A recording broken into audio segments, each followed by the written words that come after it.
Okay, so we are on page 171, Parshas Vayishlach. It begins, for those who don't have the Stone Chumash, it's chapter 32, verse 4. It begins, then Yaakov sent angels ahead of him to Esav, his brother, to the land of Seir, the field of Edom.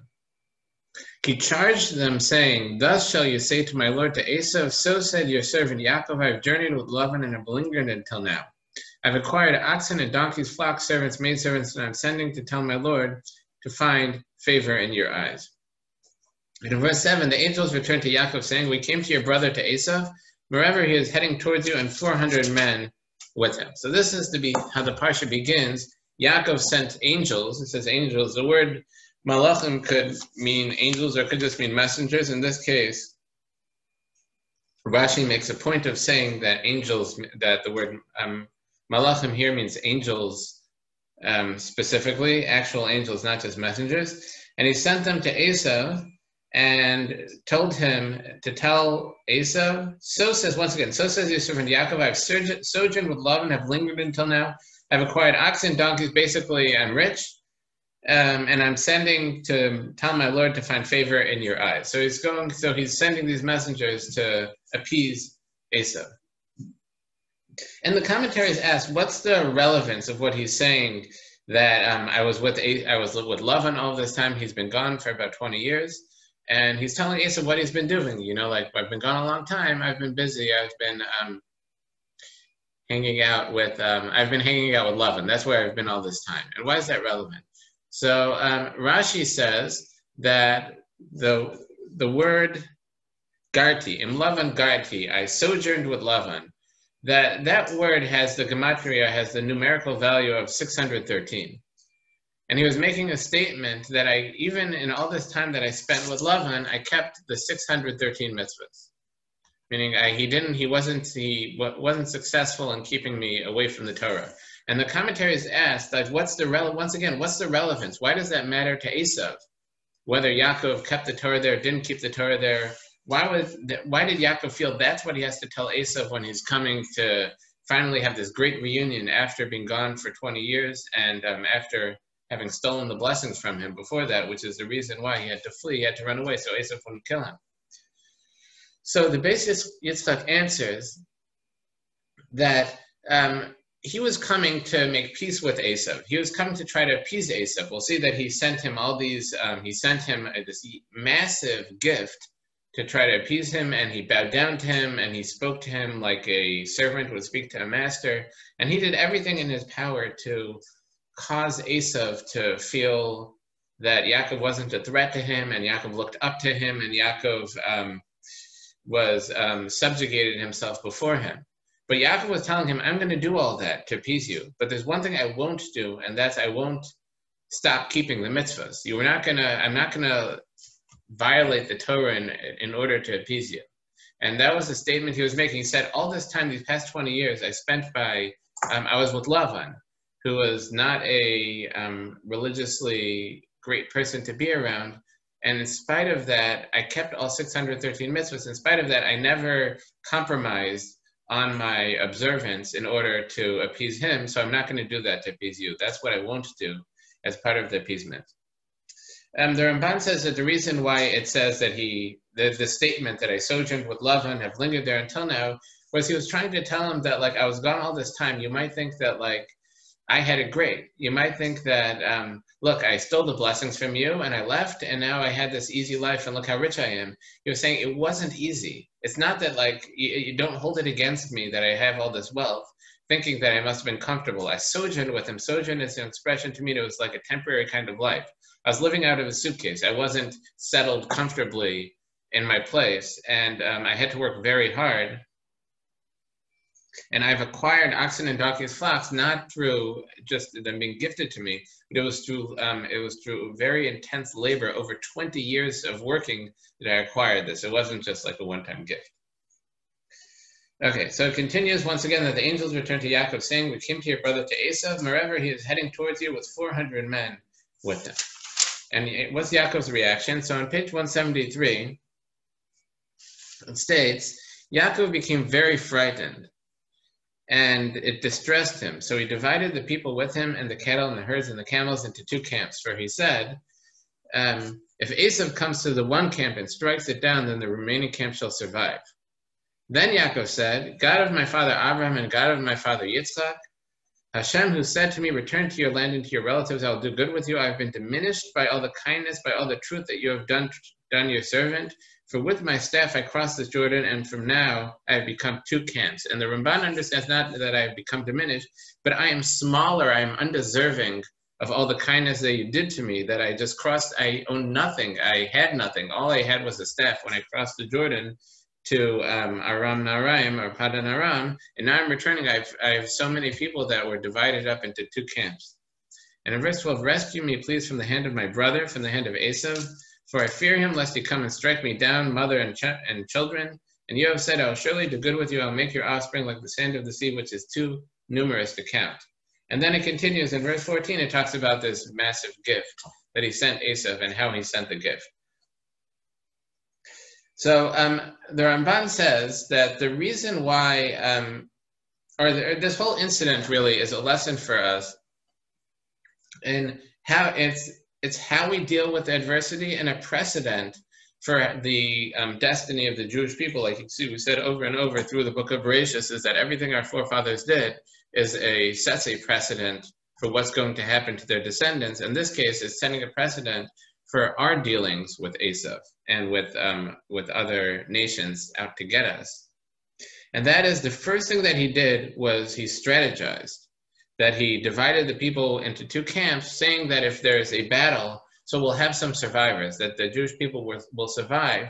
And that's a precedent for the Jewish people as a whole, is that we are scattered, that we don't have all our eggs in one basket, which, as an aside, this is a lesson our sages say, is that, take from this incident, is that don't put all your eggs in one basket. Don't put all your money into one place. Rather, you have what do they call it? A contingency plan, where if something fails, you have somewhere else to fall on.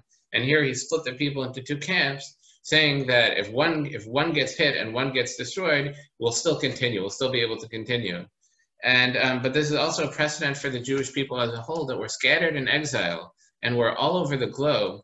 And we're not together in one land the way it should be, but at the same time, that protects us, that when one nation starts prosecuting us, which will happen, and this was a precedent, that one nation will prosecute us, but we're in other places as well, and the Jewish people always survives.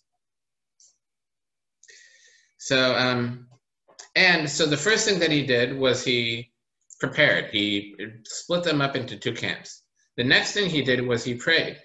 And the prayer begins, Hashem, my father of Avraham, the God of my father Avraham, God of my father Yitzchak, once again.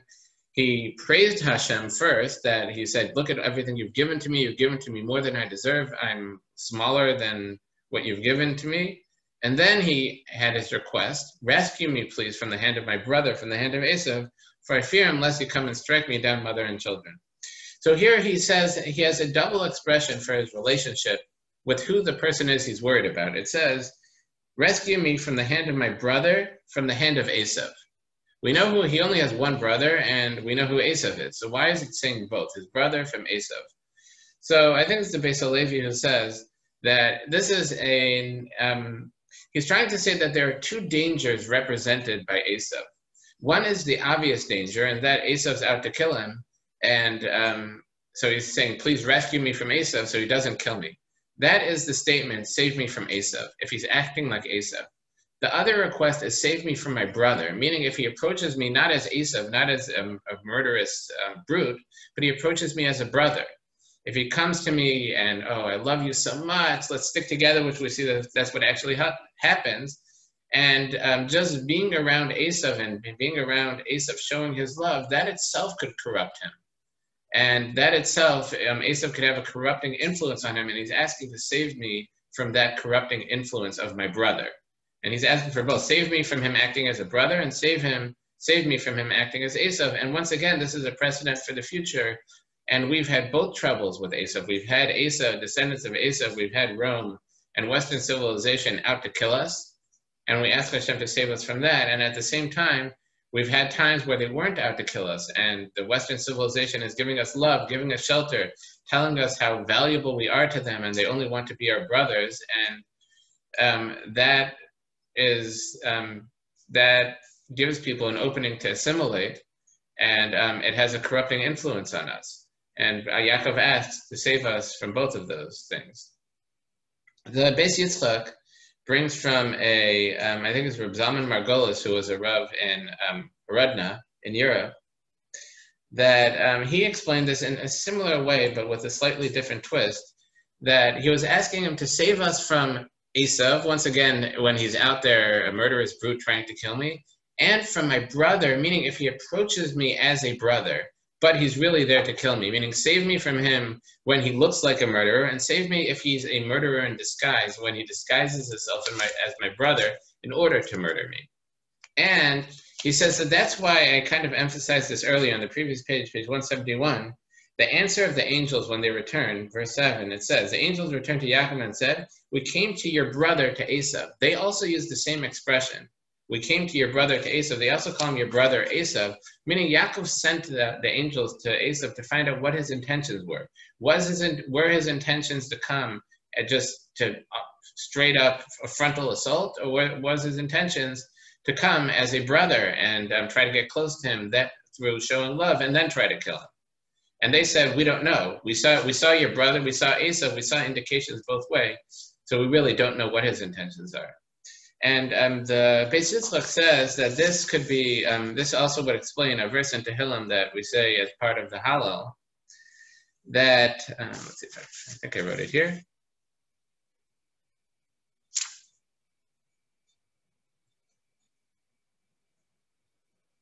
No, I didn't write it down.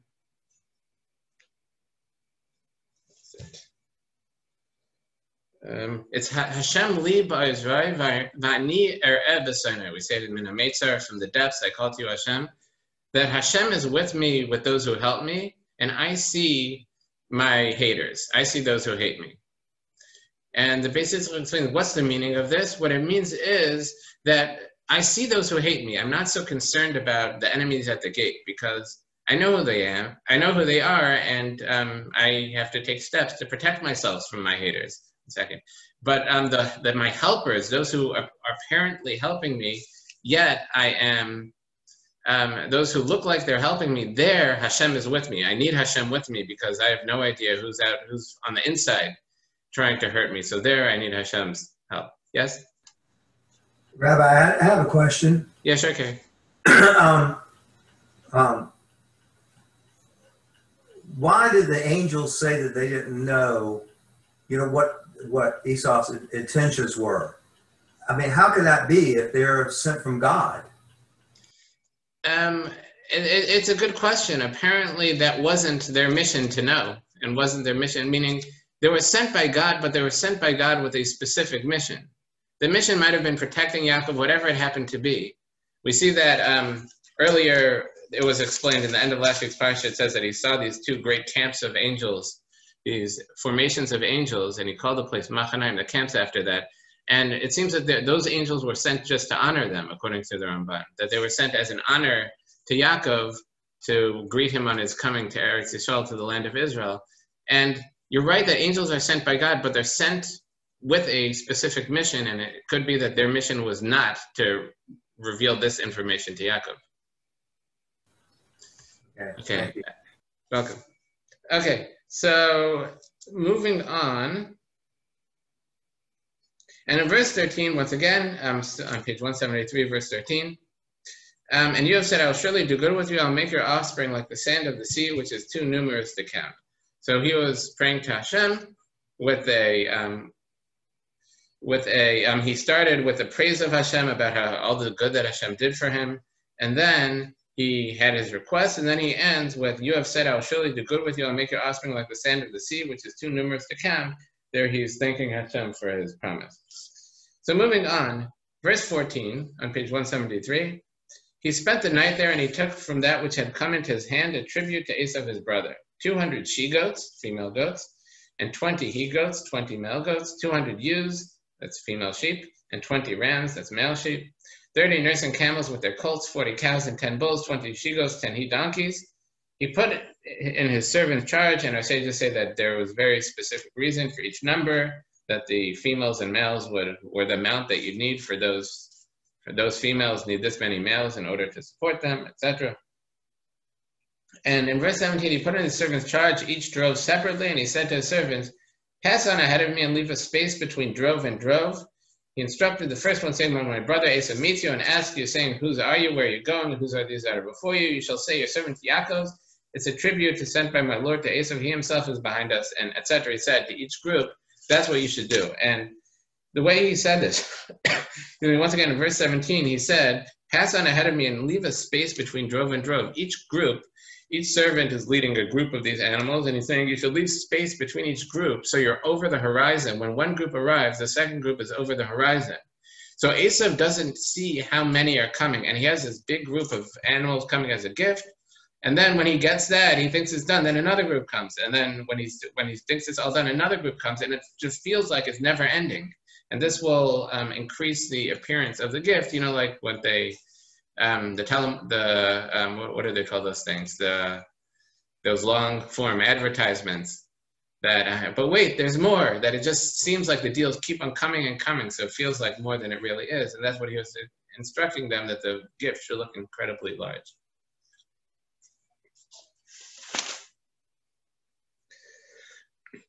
Okay, so now on page 175, verse 23, but he got up that night and took his 2 wives, his 2 handmaids, his 11 sons, and crossed the ford of Yabok. And when he took them and had them cross over the stream, he sent over all his possessions. And now in verse 25, Yaakov was left alone. So his family was on and all his possessions were on the other side of the Yabok River. And Yaakov was left alone on the opposite side from them, and a man wrestled with him until the break of dawn. So why was it that Yaakov was left alone? Rashi says that he left behind some small containers, and he went back to retrieve them, and he ended up stranded on the other side of the river. And our sages say, what's the significance of this? Why is Yaakov traveling back just to retrieve some small containers? Why is that? You would think his time is more valuable than getting a few containers. And they say that to the righteous, their possessions are more valuable to them than their lives, because he was risking his life by just traveling back alone and being alone in the night. But I say that to the righteous, their possessions are more precious to them than their lives and their bodies, because everything they have, it was acquired on their own, not through theft. It wasn't acquired they don't have anything acquired dishonestly. So what they have is more valuable to them than their bodies. And I saw from one of my Rosh Hashiva, Rabbi Chaim Brasler, asked that you would think the opposite would be true. That if a person steals, if a person acquires something dishonestly, that's where they're showing how precious valuables are, how precious possessions are to them. That money is so precious, they're willing to steal for it to get it. If someone doesn't acquire anything through thievery, through dishonesty, that's showing that money is less valuable, that possessions are less valuable to them, that they're not willing to be dishonest to acquire the possessions. So why is the fact that they don't acquire possessions dishonestly make it more valuable to them? And the answer, this is the classic answer, is that that because they don't acquire anything dishonestly, so they recognize that everything that they have comes from Hashem. Everything is a gift from Hashem. So if they acquire something dishonestly, that indicates that they feel that God's not supplying them with enough, and they have to acquire it illegitimately. And they have to violate the Torah because they're not getting what they're supposed to get. Whereas since they acquire everything honestly, so they recognize that everything they have comes from Hashem. And everything's a gift from Hashem. And when someone has a gift from someone they love, they take very good care of it, because that fact that it's a gift makes it valuable, makes it precious to them. And in this case, since everything Yaakov had, he saw as a gift from Hashem, so he went back to retrieve it because he wasn't willing to leave that behind. And he, once again, in verse 26 on page 175, when he perceived, in verse 25, Yaakov was left alone, and a man wrestled with him until the break of dawn. And our sages say that this man is the Sarah Shel Esav. It's the angelic spiritual embodiment of Esav, of the nation of Esav. And this wrestling match between Yaakov and Esav and the angelic embodiment of the Esav civilization was a metaphor for this great encounter that was going to happen when Esav was going to meet Yaakov, and all the history between the struggles of Esav and Yaakov, and how in the end Yaakov will prevail. And it continues in verse 26, when he perceived he could not overcome him, this is the angel of Esav, perceived he could not overcome Yaakov, he struck the socket of his hip, so Yaakov's hip socket was dislocated as he wrestled with him. Then he said, let me go, for dawn is broken, and he said, I will not let you go unless you bless me. And in verse 28, he said to him, what is your name? He replied, Yaakov. He said, this is the angel said in verse 29, page 177, no longer will it be that your name is Yaakov, but Israel, for you have striven with the divine and with man and have overcome. So this is the first place where we see that Yaakov's name was changed to Israel. And Yaakov asked his name, and he said, why do you inquire of my name? And he blessed him there. And Yaakov called the name of the place Peniel, for I have seen the divine face to face, yet my life was spared. And so I say to say that this struggle, where it says the angel was not able to overcome him, so he dislocated his hip. And I say to say some of the commentaries at least say, what's the meaning of that he couldn't overcome him, so he dislocated his hip? So the struggle between Esav and Yaakov is always a struggle about, over the, Esav trying to remove us from the Torah. And that's what Yaakov represents. Yaakov embodies the Torah, his attribute is emes, his truth, and the angel's trying, and Esav is trying to remove us from the truth, and he can't do that. But what he was able to do is dislocate his hip, the hip being the support for the entire body, and by that's where really what holds up our entire body is like where the top of our body connects to the bottom of our body with that hip joint, and by dislocating it, that symbolized the removing the support for the Torah. That he says the angel wasn't able to remove us from the Torah, but he was able to dislocate the support, the supporters of the Torah from those who studied the Torah, and that at times Esav was able to make it very difficult for those who study Torah to find support. Okay, so continuing on, another thing the commentaries say is in verse 30, I think this is the Ramban actually, it says, in verse 30 it says, Yaakov inquired and he said, divulge if you please your name, and he said, why do you inquire of my name? And like we said, an angel has a job that is given by Hashem, and the name of the angel is an indication of what that job is, why he's here. And Yaakov asked him, why are you here? What's your name? And he wouldn't divulge that, and he blessed him there. And I think the Ramban says that the blessing that the angel gave to Yaakov was that he gave his approval for Yaakov having the blessings of Yitzchak, of his father.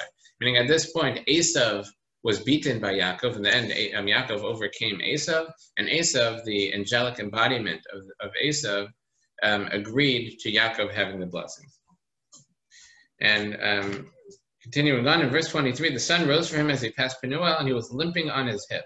Therefore, the children of Israel are not to eat the displaced sinew on the hip socket to this day. So we don't eat it's usually translated the sciatic nerve of an animal, because he struck Yaakov's hip socket on the displaced sinew. That this is where the angel was able to hurt Yaakov in that area. So we don't eat that tendon or that sciatic nerve.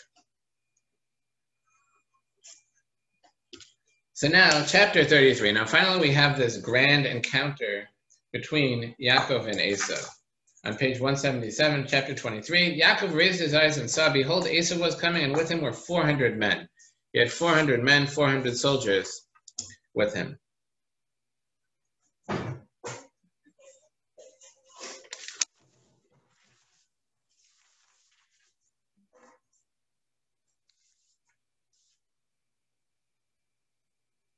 Okay, so once again, he divided the children among Leah, Rachel, and 2 handmaids. He put the handmaids and the children first, Leah and her children next, Rachel and Yosef last. And he himself went on ahead of them and bowed earthward 7 times until he reached his brother. And I saw the commentary say that the Baal Turim says, why is it that he bowed 7 times specifically? What's the significance of 7 times? So he says the verse in Mishlei says that the righteous fall 7 times and they rise. And that was what he was trying to say, that he wrote that he bowed down 7 times to signify that I will fall. And, you know, in the battles in between us and Esau, we will have moments where we're defeated. Yeah, the righteous fall, but they rise again. And that's we bow down and got up, bow down and got up to signify there will be times we're subjugated to Esau, perhaps even spiritually we fall before Esau, but the righteous fall and get up. And I think it's Reb Chaim Shmulevitz, but from the Musar giants say about this verse specifically, that the righteous fall 7 times and get up, that they say that on a surface reading, you may say that the meaning of this verse is that everybody falls at times.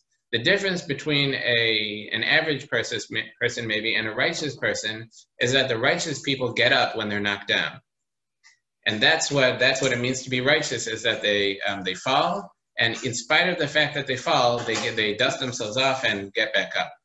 But he says that's not what the verse means. The verse is saying much more than that. It's saying that the righteous fall 7 times and get up, meaning that's part of the process of them becoming righteous, meaning that the falls aren't just what happens and the getting up is the righteous act.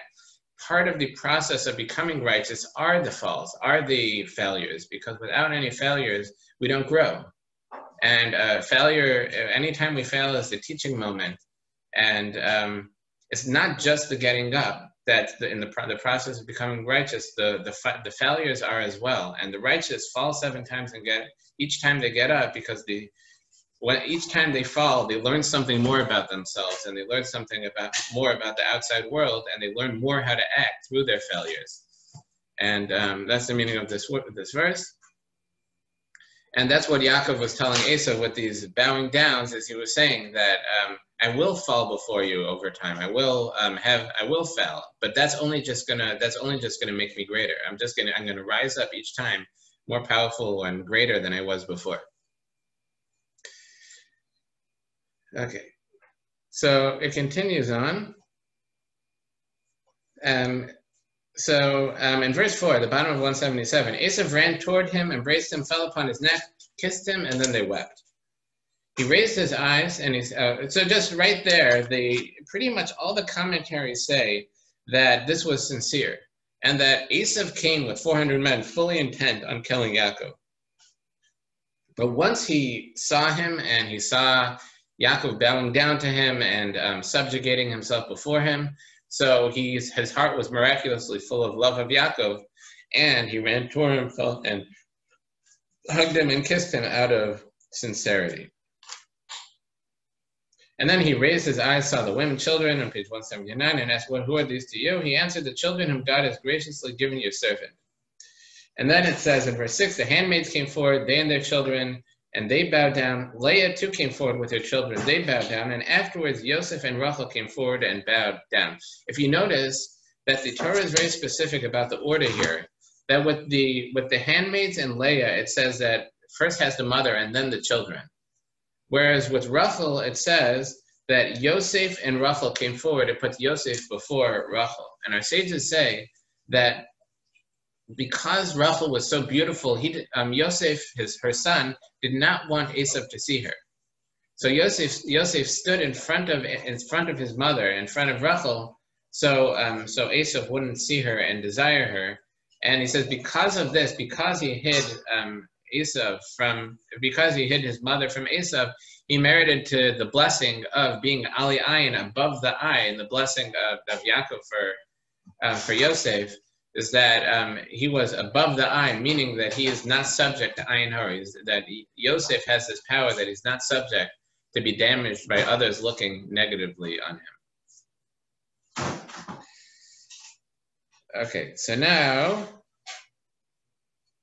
in verse 8, he asked, what did you intend by the whole camp that I met? He's saying all these gifts that, this vast quantity of animals that I saw came to me. What was your intention with that?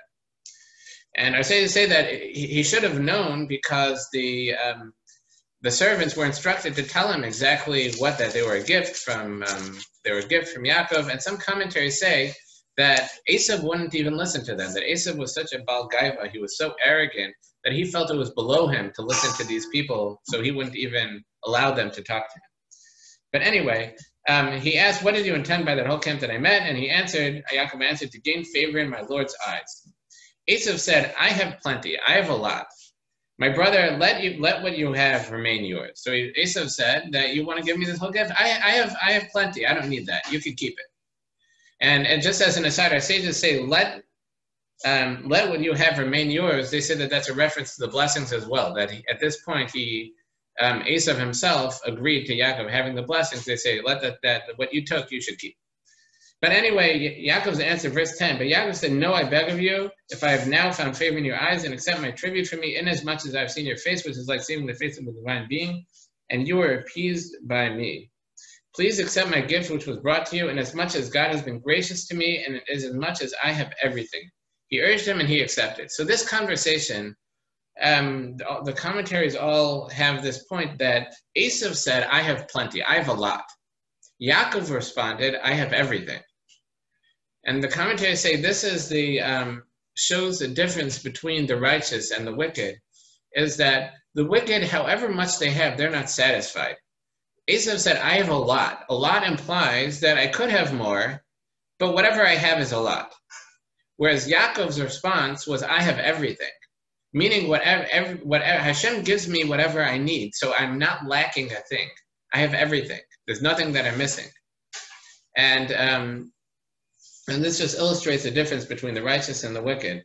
This is the commentary of the Kleyakar. Additionally, the Beis Yitzchak brings that that the conversation here, that I have a lot and I have a lot and I have everything. What does it say about that?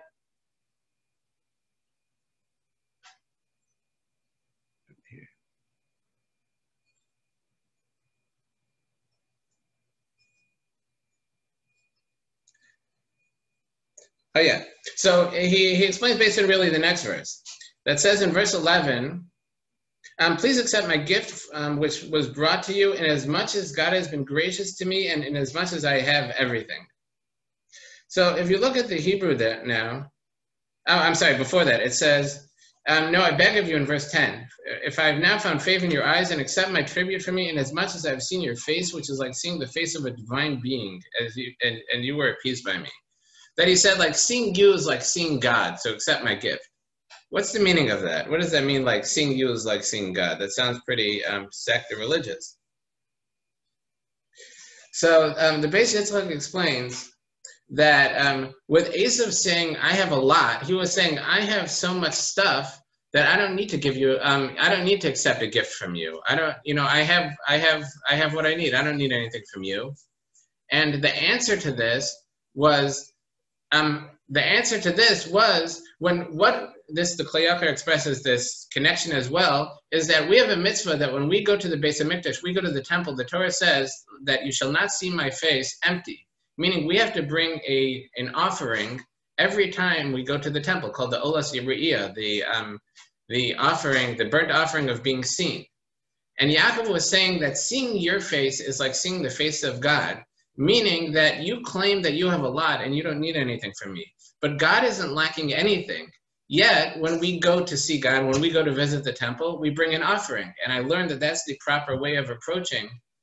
Therefore, when I approach you, I'm giving you an offering. I'm giving you these gifts, even though you claim that you have no need for it.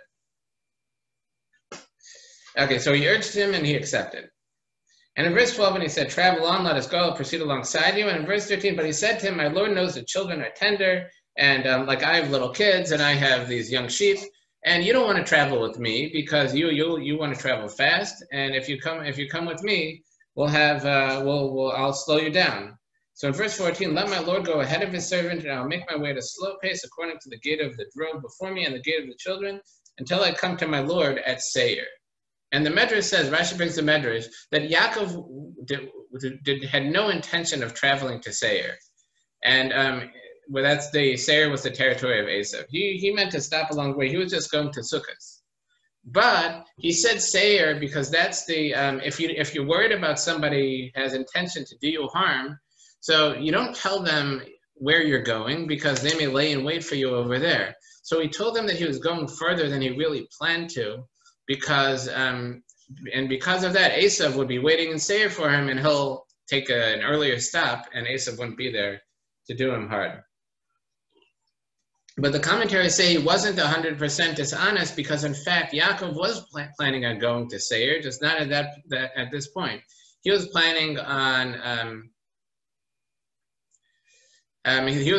going to Seir later, as the prophet says that at the time of the redemption. So we'll travel to we'll do battle with Esav at Mount Seir.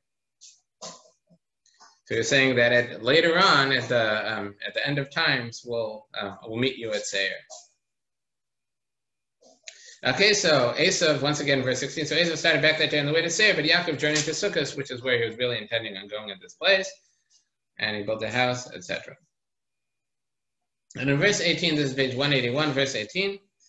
Yaakov arrived intact at the city of Shem, that he had encountered Lavan and Esav, two very, very dangerous people to have encounters with, and he came out intact. And at the city of Shem, which is the land of Canaan, upon arriving from Padan Aram, and he had camped before the city. Verse 19, he bought the parcel of land upon which he pitched his tent from the children of Chamar, Shem's father, for 100 kesitos, which is a coin. And he set up an altar there and proclaimed, God, the God of Israel. So there's two things about this. We mentioned earlier when Avraham bought Marasa Machpelah, he bought the cave where he buried his wife Sarah in Hebron. So we mentioned that there were 3 places in the land of Israel, this is from the Ramban, that the Jewish people did not conquer through battle, rather they bought. We acquired by buying, and the rest of Israel we conquered at the edge of the sword. And those 3 places were Hebron, the place of the Marasa, the place of burial for our forefathers, and the Temple Mount was bought by David HaMelech, by King David, from Uriah HaChitti. And here, that we find that they bought this, that Yaakov bought this area outside outside the city of Shem, and our sages say, the Ramban brings that this was the place of Mount Gerizim and Mount Evel, where we were to receive the blessings and the curses, and because of the sacredness of these 3 places, it wasn't appropriate for them to be conquered in battle. Rather, we bought them in peace. And we'll see the peace didn't last.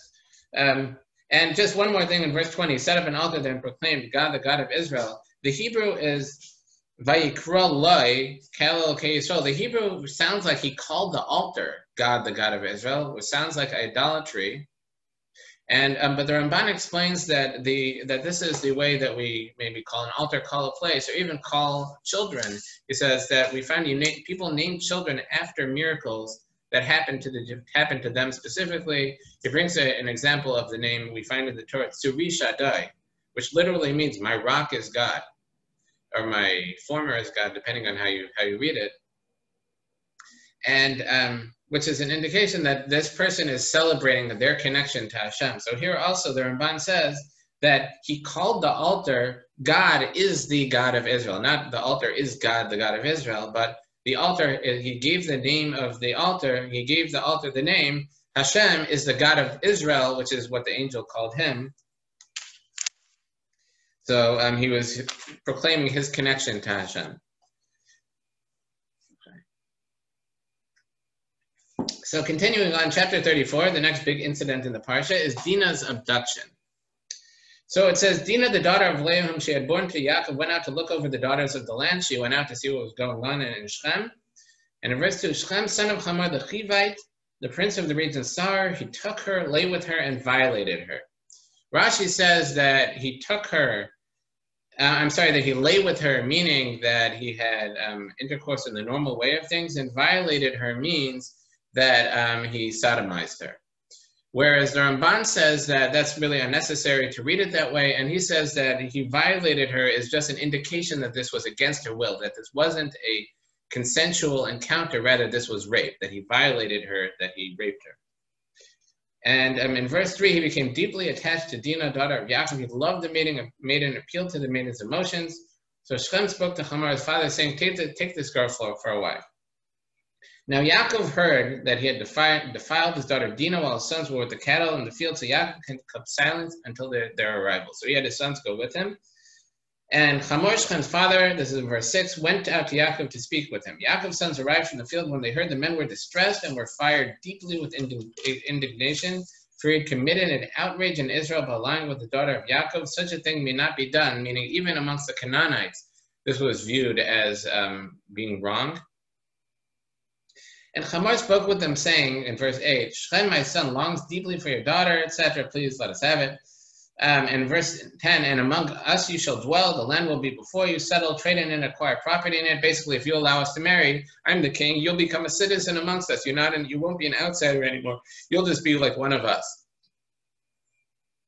And etc. He said, and Shechem said, I'll pay you off. And in verse 13, Yaakov's sons answered Shechem and his father Hamor cleverly, and they spoke. And the commentators say, why is it that Yaakov's sons are answering Shechem? Shouldn't it be Yaakov? I say that they answered for Yaakov because this was such a disgraceful thing about Yaakov negotiating with his daughter's rapist, that they didn't want him to be subject to that. They didn't want him to have to deal with this. So they spoke for him instead of having him negotiate. And they answered cleverly, and they said to them, we cannot do this thing to give our sister to a man who is uncircumcised, for that is a disgrace for us. Only on this condition will we acquiesce to you. If you become like us, letting every male among you become circumcised, then we will give our daughters to you and take your daughters to yourselves. We will dwell with you, become a single people. We will not listen to us to be circumcised, then we will take our daughter and go. So he told them that we'll only agree to this if you circumcise yourself, because we don't associate with people who are uncircumcised. And they did that. So Hamor in verse 20, with his son Shechem, came and spoke to the people and told them what was going on, that they'll join us if we all the males circumcised.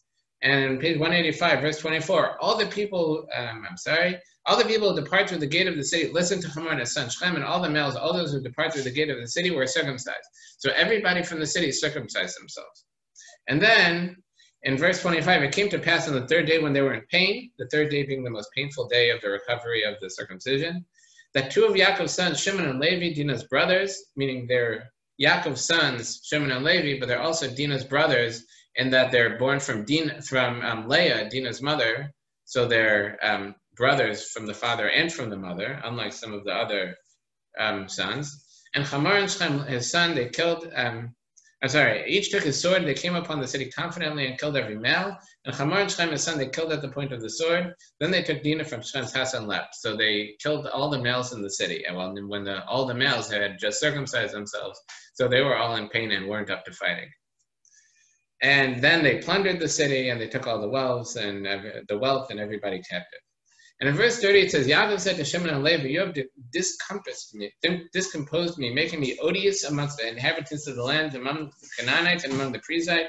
I am few in number, and should they band together and attack me, I'll be annihilated, and I and my household. And verse 31, and they said, should we treat our sister like a harlot? So the Ramban asks, what was it that Yaakov and the other brothers were thinking when they made this arrangement? So it says that Yaakov was at this negotiation. He didn't talk, but he was at this negotiation where they agreed that if the people of Shechem would circumcise themselves, so they would allow Dinah to marry Shechem. And was it really their intention for that to happen? So why was Yaakov upset with Shimon and Levi? You would think that this is what his plan would have been. And to that the Ramban answers that the plan always was that this was a deception. They were never going to allow Dinah to marry Shechem. But the plan would be, first of all, they never expected the people of Shechem, of the city of Shechem, to go forward with this. They never expected that they would actually agree to all circumcise themselves. And they felt even if they would, the plan would be that they would take Dinah and just leave the city when they were all in pain and nobody could stop them. But Shimon and Levi were the ones who were so filled with righteous indignation over how their sister was treated that they slaughtered all the men in the city. And that's what Yaakov was angry about. And there's also a very interesting Ramban here, that when it says that I am few in number, and should they band together and attack me, I will be annihilated, I and my household, that the Ramban says that there's a book called Sefer HaYashar, the book of the upright, or the straight, those who follow a straight path. And it's a collection of midrashim that the Ramban says that if you actually trust this, he seems to feel that it's not the source of this book isn't well verified. But he says if you trust this book to be accurate, so it says in that book that there were actually many battles, a number of battles between the tribes and the surrounding people after they massacred the people of Shechem. And in fact, they would have been defeated if Yaakov himself wouldn't have joined the battle, wouldn't have taken his weapons and joined the battle with them. And so Yaakov was angry at them for making them vulnerable in battle.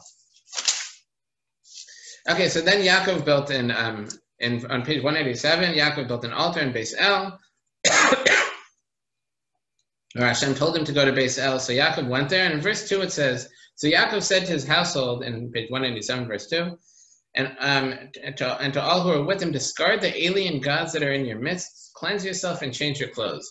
So Yaakov was telling them to get rid of anything that may have been an idol at any point from the plunder that they took from the city of Shechem. So it says that they plundered the city, and some of what they took may have been used in idolatrous service. And he was telling them to get rid of all that stuff, because even the things that halachically, technically wouldn't be an issue, but he was telling them, we're going to do the service of Hashem in Beis El. We're going to worship them, maybe build an altar, and we should be at our best when we're doing that. So that's what he did. And then in verse 8, on page 187, verse 8, it says that Devorah, the wetness of Rivka, died, and she was buried below Beis El, below the plateau, and named it Alon Bachus. So first of all, the commentary says, what's Rivka's wet nurse doing with them? You would think that she would be back with Rivka if she was Rivka's nurse. And the commentaries say that she was actually sent by Rivka to tell Yaakov that it's time to come back. That she told Yaakov when she sent him that I'll send for you when you should come back. And if she had sent his wet nurse to bring him back, and she died at this point. And additionally, it says that he named it Alon Bachus, which is the tree of weeping, plural. It's a plural weeping, and are safe to say that not only did Devorah die, but Rivka died at this point as well. And the Ramban said it's just hinted at. It doesn't say explicitly that Rivka died. It's just hinted because if you think about it, Yaakov is away right now. Yaakov is traveling on his way to Rivka. Yitzchak is blind. He was blind 20 years ago. He was elderly and blind. And Esav wasn't a big fan of Rivka. So there was really nobody to bury Rivka at this point. So Rivka was buried by the people of Ches, the Chiti, the surrounding people. And because the Torah doesn't want to make that explicit that she was buried by the surrounding peoples, so it kind of just hints at it and doesn't say it explicitly. Okay, so now in verse 189, it states that that Hashem promised Yaakov once again that he'll have a. Well, I'll read this. In verse 11, Hashem said to him, I am, in page 189, verse 11, I am Kel Shakai, be fruitful and multiply. A nation and a congregation of nations shall descend from you, and kings shall issue from your loins. Rashi says this nation is Binyamin, who hasn't been born yet, Benjamin, and the congregation of nations are Ephraim and Manasseh, who, although they would be born to Yosef, who was born already, but they'll be considered as if they're Yaakov's own. They would be tribes just as much as the other tribes.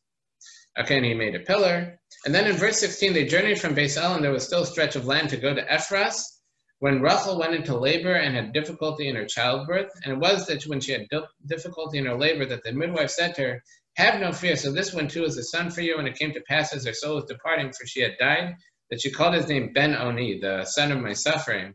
But his father called him Benjamin. Thus Rachel died and was buried on the road to Ephras, which is Vayishlach. Yaakov set up a monument over her grave. It is a monument of Rachel's grave until this day. And there's a very interesting comment from the Ramban who talks about why it was that Rachel died young in childbirth and she wasn't buried in Maras Machpelah. She died on the road. And he said that that Yaakov married two sisters, which is something that the Torah prohibits. So obviously the Torah wasn't given yet. But the Talmud says many times that our forefathers kept all of the Torah.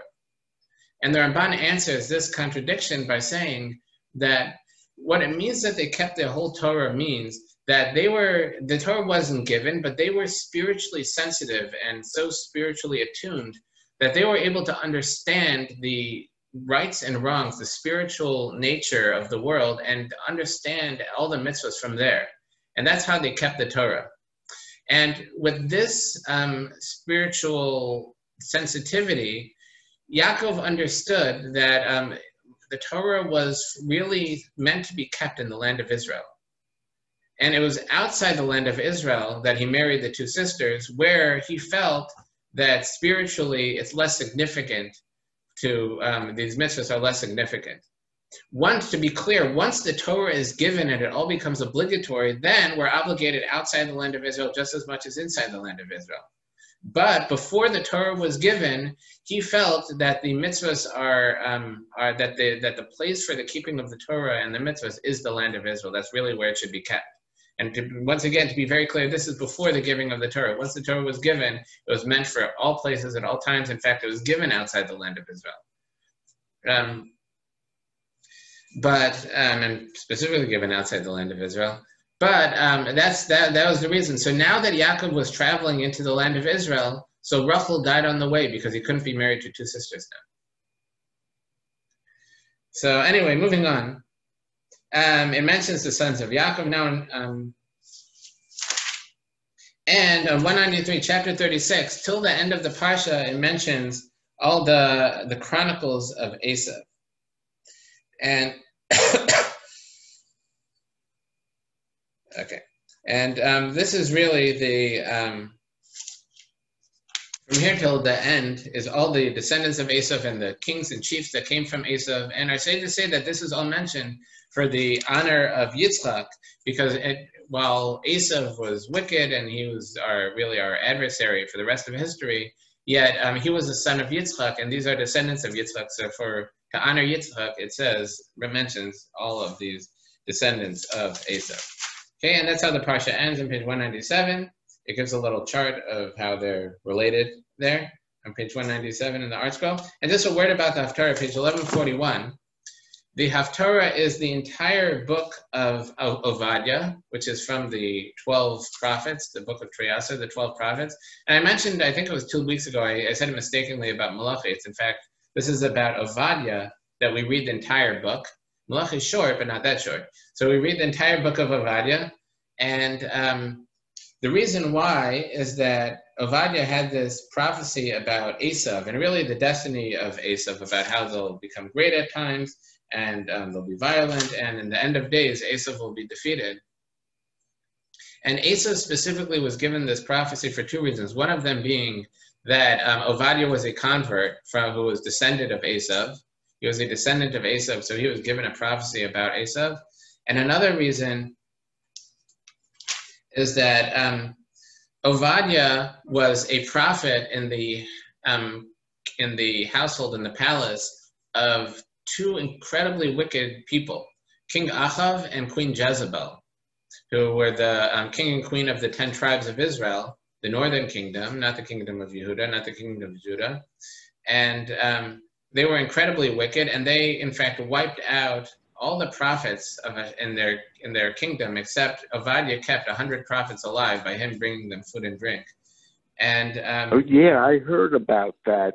Yes, hey, you're here. So so he supported them and brought them food and drink. So, and this is illustrating that Esav grew up in the house. His father was Yitzchak and his mother was Rivka, and still he managed to become a Rush. He managed to become a wicked, and it's contrasting that with Ovadia, who was in the palace of Achav and Jezebel, Ahab and Jezebel, for those who are into the Moby Dick. And still he managed to, that one too. Yep. And still he managed to remain righteous. Okay, Shkaya.